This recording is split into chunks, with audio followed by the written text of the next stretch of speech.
Hola, hoy nos sumergimos en un tema verdaderamente central, casi literalmente, el significado del corazón. Y lo vamos a explorar a través de una fuente muy reciente, importante además, la carta encíclica del Papa Francisco, Dilexit Nos, que se centra justo en eso, en el amor de Jesucristo simbolizado por su corazón. Exacto.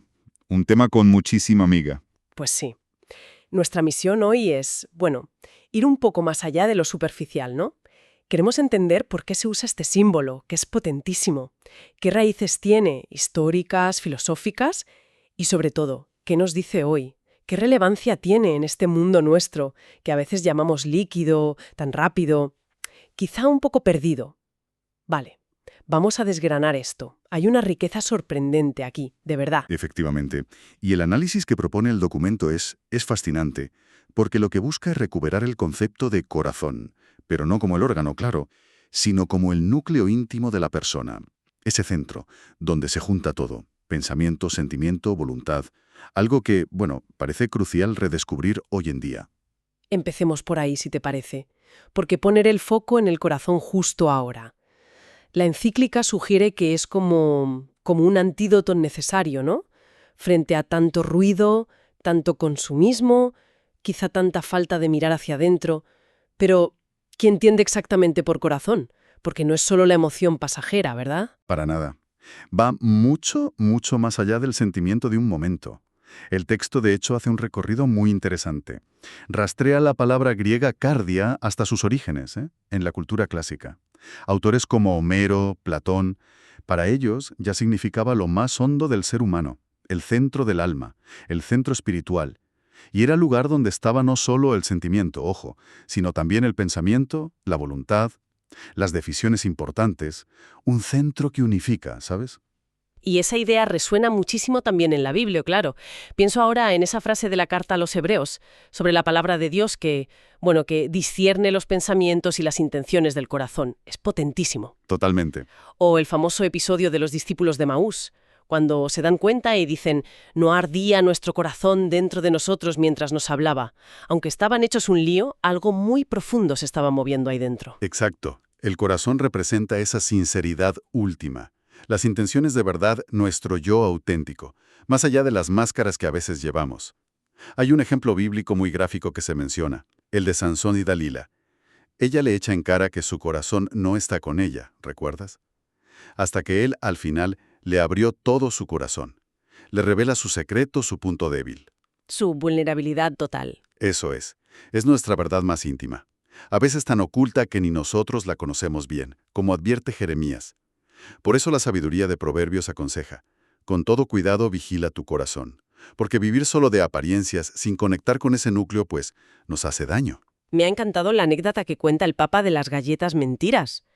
Es una imagen. Es buenísima. Es que lo clava. Grandes por fuera, pero huecas por dentro.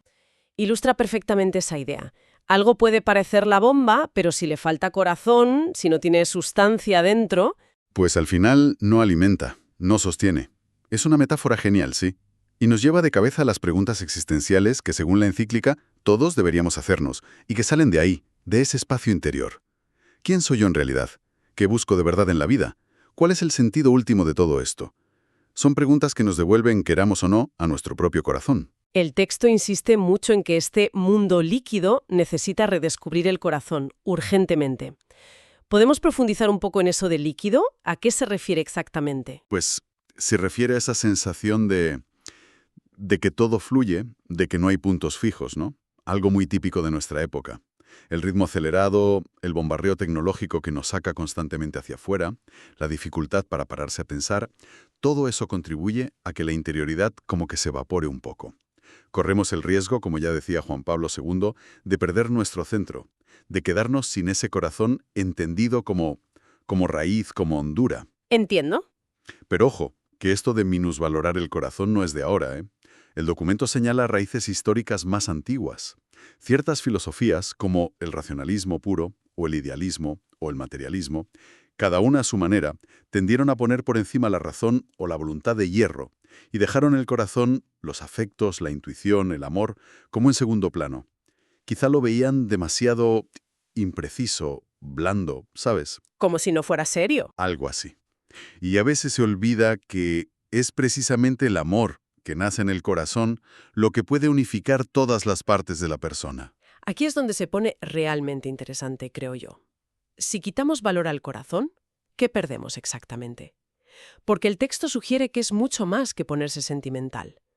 Perdemos respuestas profundas, la conexión con los demás, la sensibilidad para, no sé, la poesía, el arte, incluso para entender nuestra propia vida. Totalmente. Para ilustrar esta pérdida se usa un personaje literario brutal, Stavrogin, de Los demonios de Dostoyevsky. Hay un análisis de Guardini sobre él que es magnífico. Stavrogin es el prototipo de hombre sin corazón. Uf, Brillante, sí, pero frío, incapaz de amar, desconectado de los demás y en el fondo de sí mismo. Su tragedia es esa, que el corazón es lo que hace posible el encuentro de verdad, la intimidad. Sin él, vives en una soledad espantosa, aunque estés rodeado de gente. entonces, la propuesta no es despreciar la inteligencia o la voluntad para nada, es integrarlas.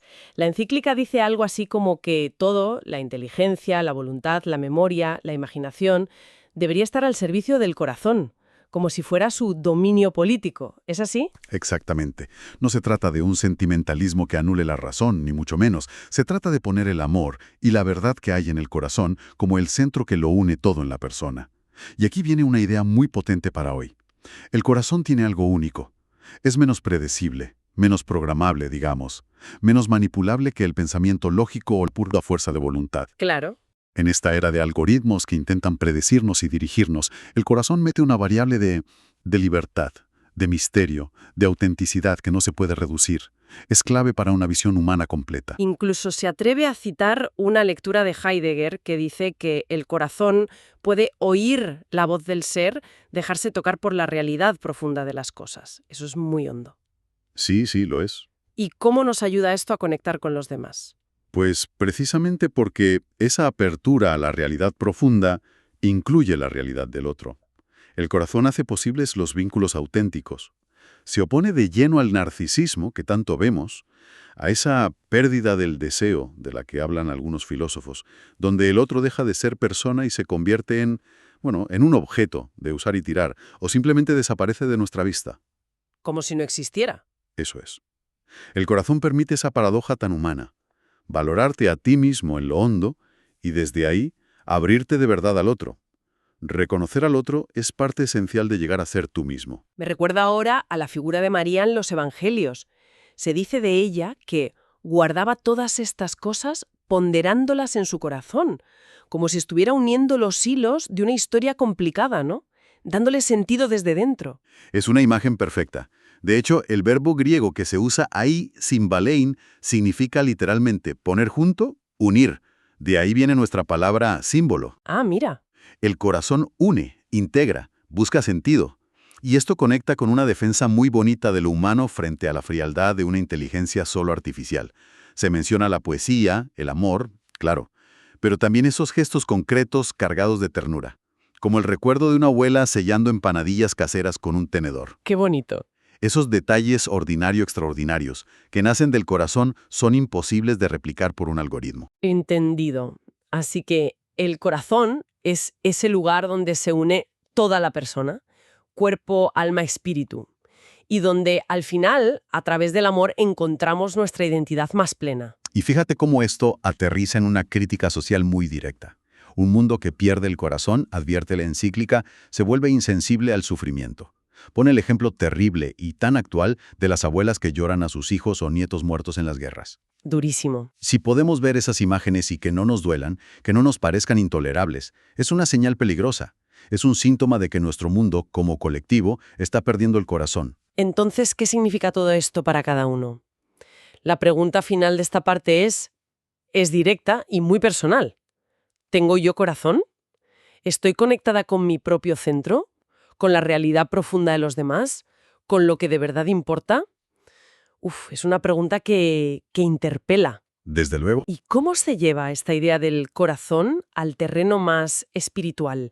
El texto menciona, por ejemplo, la tradición ignaciana, los ejercicios de San Ignacio, ponen mucho énfasis en el affectus. ¿Qué es exactamente?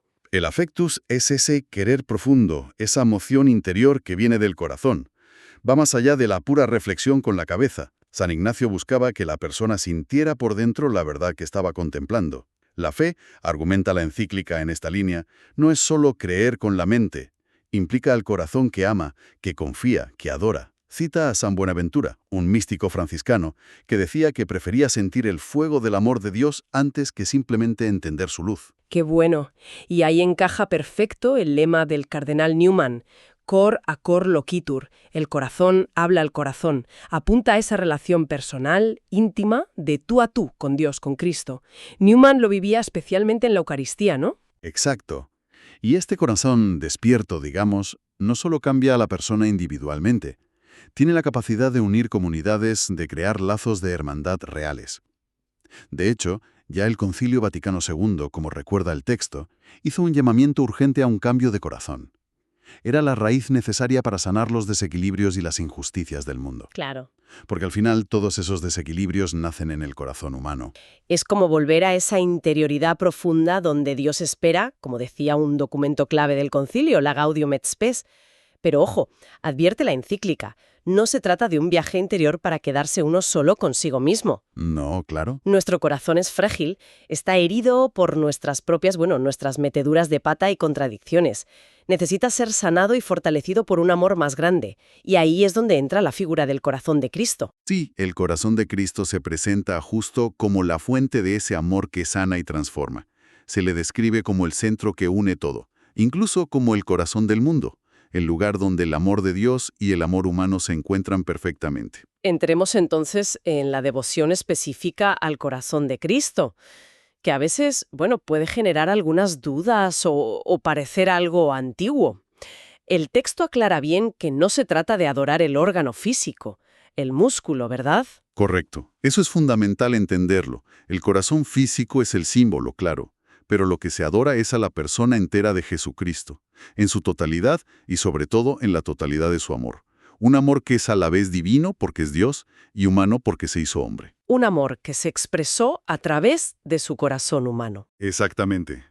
La adoración va a Cristo vivo, resucitado, y su corazón es símbolo inseparable de él. No es una devoción aparte, sino como una puerta de entrada privilegiada para encontrarse con él y con su amor. ¿Y qué papel juega la imagen? ¿Esa imagen tan típica con el corazón visible en el pecho? Pues se entiende como un símbolo real. No es una invención porque sí. Conecta con esa experiencia que todos tenemos de asociar el corazón con lo más íntimo, con el cariño, con el amor. Idealmente, la imagen no debería aislar el corazón, sino mostrarlo dentro de una representación completa de Cristo, que invite a la relación, a ese diálogo corazón a corazón. Entiendo, como una ayuda. Eso es, una ayuda visual, un recordatorio que apunta más allá de sí misma, hacia la persona viva de Cristo. Y tiene una función importante, recordar que Dios no es una idea abstracta, sino que entró en nuestra historia, se hizo carne, tuvo un corazón que latió de verdad. Hablemos del amor que representa ese corazón. ¿Qué características tiene? ¿Cómo es ese amor? Pues es un amor que transforma, capaz de derretir la dureza, de sanar las heridas del odio, del egoísmo. Lo central aquí es que los sentimientos humanos de Cristo, su alegría, su tristeza, su compasión, su ternura, incluso su angustia en Getsemaní, no son algo aparte de su divinidad. Son el vehículo a través del cual se expresa su amor infinito de Hijo de Dios. O sea, su corazón de carne latió con emociones humanas reales. Y en esas emociones se manifestaba el amor divino. Esto reafirma su humanidad plena, algo que los primeros cristianos tuvieron que defender mucho frente a herejías que la negaban. Y es curioso porque a veces la piedad popular ha conservado mejor esta intuición de la unidad cuerpo-alma-sentimientos que algunas teologías quizá más abstractas. Se menciona también un triple amor en Cristo. ¿Puedes explicarlo brevemente? Suena un poco técnico. Sí, es una distinción teológica clásica que popularizó Pío XII para intentar abarcar la riqueza de ese amor. Se habla de 1. Un amor divino, infinito, eterno, propio de su ser Dios. 2. Un amor espiritual humano, que está en su voluntad humana, libre y unida perfectamente a la voluntad de Dios. Y 3. Un amor sensible humano, que abarca toda la gama de sus afectos, sus sentimientos humanos. Vale. Pero lo crucial es entender que estos tres amores no son como cajones separados. Fluyen juntos, inseparablemente, en la única persona de Cristo. Al acercarnos a su corazón, experimentamos su amor divino a través de su amor humano concreto. La adoración abraza las dos naturalezas sin separarlas. ¿Y cómo ha evolucionado esta devoción más recientemente? Mencionas a varios papas. Sí, papas como León XIII, Pío XI o Pío XII le dieron un gran impulso. Juan Pablo II la vio muy importante como respuesta al ateísmo práctico y también a cierto rigorismo que a veces ha habido en la Iglesia, lo que se llamaba jansenismo, ¿no? Esa visión tan centrada en el pecado que dificultaba confiar en la misericordia. Ah, claro. Benedicto XVI insistió en su importancia como centro de la fe vivida en el día a día. Entendido. La idea de fondo es que no es una devoción más, secundaria. Es algo esencial, como una síntesis viva del Evangelio del amor y la misericordia. Prácticas como la comunión reparadora de los primeros viernes o la hora santa de oración ante el Santísimo surgieron históricamente como formas concretas de cultivar esa confianza en la misericordia de Dios frente a la rigidez, o como espacios de intimidad con Cristo en medio del lío del mundo moderno. El texto también dice que esta devoción puede ser un antídoto contra ciertos dualismos modernos. ¿A qué se refiere? Menciona el secularismo, una espiritualidad sin carne, pero también una especie de neojansenismo dentro de la propia Iglesia. Exacto. Se refiere por un lado a esa tendencia a separar del todo la fe de la vida real, ¿no? El secularismo, o a buscar una espiritualidad como muy etérea, desencarnada, que no toca la vida concreta. Pero también advierte de un peligro interno, una religiosidad que se quede solo en cumplir normas o mantener estructuras, pero sin corazón, sin compasión, sin misericordia. Una rigidez vacía. Eso sería un neojansenismo, esa rigidez que olvida lo central, que es el amor. Frente a todo esto, volver al corazón de Cristo, a ese amor encarnado y misericordioso, se propone como un camino de renovación.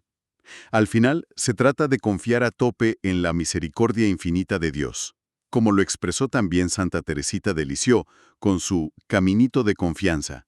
Muy claro. Llegamos entonces a la dimensión social. El lema es amor por amor. Si hemos recibido tanto amor del corazón de Cristo, ¿cómo se devuelve? ¿Cómo se corresponde a ese amor? Pues la respuesta es directa y evangélica, amando a los demás. El texto lo subraya con pasajes clave. Lo que hicieron a uno de estos mis hermanos más pequeños, a mí me lo hicieron. Mateo 25, sí. El mandamiento de amar al prójimo como a uno mismo. O la afirmación de San Juan, quien no ama a su hermano, a quien ve, no puede amar a Dios, a quien no ve. Es lógico. Pero este amor al prójimo no es solo un buen propósito, requiere una transformación por dentro, pedir tener los mismos sentimientos de Cristo Jesús. Se pone el ejemplo histórico de los primeros cristianos. Su cuidado por los pobres y enfermos desconcertaba a los romanos, como el emperador Juliano. No lo entendían. Veían una dignidad en cada persona, sobre todo en los más débiles, que les nacía de su fe en Cristo. Contemplar la entrega de Cristo nos tiene que mover a aliviar el sufrimiento de los demás. Aquí se introduce un concepto importante. La reparación. ¿Qué significa en clave social? No es solo algo individual, no. No para nada. Juan Pablo II le dio un sentido muy potente. Reparar no es solo, digamos, consolar a Dios por las ofensas. Es comprometerse activamente en construir la civilización del amor, allí donde reina el odio, la violencia, la injusticia. O sea, actuar. Claro, implica a trabajar para cambiar no solo las actitudes individuales, sino también las llamadas estructuras de pecado. Esos sistemas económicos, políticos, sociales, que hacen daño a la gente de forma sistemática. Pero, y esto es clave, esta acción social reparadora no puede ser simple filantropía o activismo. Necesita nacer de una auténtica conversión del corazón. Necesita estar animada por una mística, por el fuego del amor que viene del corazón de Cristo. Si no, corre el riesgo de quedarse en la superficie o de agotarse. Y la reparación también tiene esa dimensión más personal, de sanar los corazones heridos por el mal. Absolutamente. Se trata también de sanar las heridas profundas que el pecado, el nuestro y el de los demás, causan en las personas y en las relaciones. Y para esto hay un paso que no nos podemos saltar. Reconocer la propia responsabilidad, la propia culpa cuando la hay, y pedir perdón. Algo que cuesta mucho a veces. Insiste en que acusarse a sí mismo, reconocer el mal que hemos hecho, no es humillante en sentido negativo. Es un acto de honestidad radical que abre la puerta a la sanación. Y pedir perdón es el gesto que puede reconstruir puentes rotos. Habla de la compunción. Compunción. Sí, ese dolor sincero por haber ofendido a Dios y al prójimo. Y curiosamente dice, no lleva a la desesperación o al juicio implacable hacia los demás. Al revés, lleva a la solidaridad y a la misericordia, porque uno se reconoce también necesitado de perdón. Entiendo, te hace más compasivo. Justo. ¿Y cómo se conecta todo esto, la reparación social y personal, directamente con el corazón de Cristo? ¿Cuál es el vínculo? Pues la encíclica usa una imagen muy sugerente. El amor de Cristo quiere llegar a todo el mundo, pero necesita nuestra colaboración. Nuestra apertura, nuestra entrega, nuestro amor al prójimo, permiten que ese amor divino fluya a través nuestro. Somos como canales. Eso es. Y al contrario, nuestra indiferencia, nuestro egoísmo, nuestra falta de confianza o de gratitud, actúan como obstáculos, como diques que frenan esa corriente de amor. Reparar entonces consiste en quitar esos obstáculos. Es ofrecerle a Cristo, por así decirlo, un nuevo canal para que su amor llegue donde más falta hace, especialmente donde ha sido rechazado, ignorado o herido. Incluso nuestro propio sufrimiento, si lo vivimos unidos a Él con amor, puede tener un valor reparador, siguiendo su camino de humildad y entrega por los demás. Bien, pues haciendo un pequeño resumen de todo lo que hemos hablado, hemos explorado cómo el corazón se nos presenta como ese núcleo auténtico, vital y muy necesario en nuestro mundo fragmentado. Hemos visto que la devoción al corazón de Cristo no es un sentimentalismo pasado de moda, sino que simboliza el amor total, divino y humano de Jesús. Un amor que nos llama a responder amando concretamente a los demás y comprometiéndonos en una reparación que tiene dimensiones tanto personales como sociales. Es muy completo. Exacto. Y es muy significativo cómo, hacia el final, la encíclica conecta explícitamente esta espiritualidad del corazón con las grandes preocupaciones sociales de hoy. Menciona Laudato Si sobre ecología integral y Fratelli Tutti sobre la fraternidad universal. O sea que no es algo desconectado del mundo. Para nada. El amor que brota del corazón de Cristo se propone como una fuerza capaz de contrarrestar la cultura del descarte, el consumismo vacío, la indiferencia globalizada. Se ofrece como la energía necesaria para devolverle el corazón a un mundo que parece haberlo perdido. Y también, ojo, para revitalizar a la propia Iglesia cuando corre el riesgo de enfriarse o de encerrarse en sí misma. Queda flotando una pregunta, casi una invitación personal que surge de todo este análisis. ¿Cómo podría cambiar nuestra manera de mirar y de afrontar las heridas del mundo? Las grandes crisis globales, sí, pero también las pequeñas heridas de nuestro día a día, de nuestro entorno. Si de verdad buscáramos conscientemente fuerza e inspiración en esta realidad del amor divino y humano concentrado en el corazón de Cristo. ¿Qué significaría, en la práctica de cada día, intentar permitir que ese corazón palpite un poco más en nuestras acciones, en nuestras decisiones, en nuestras relaciones? Ahí queda eso,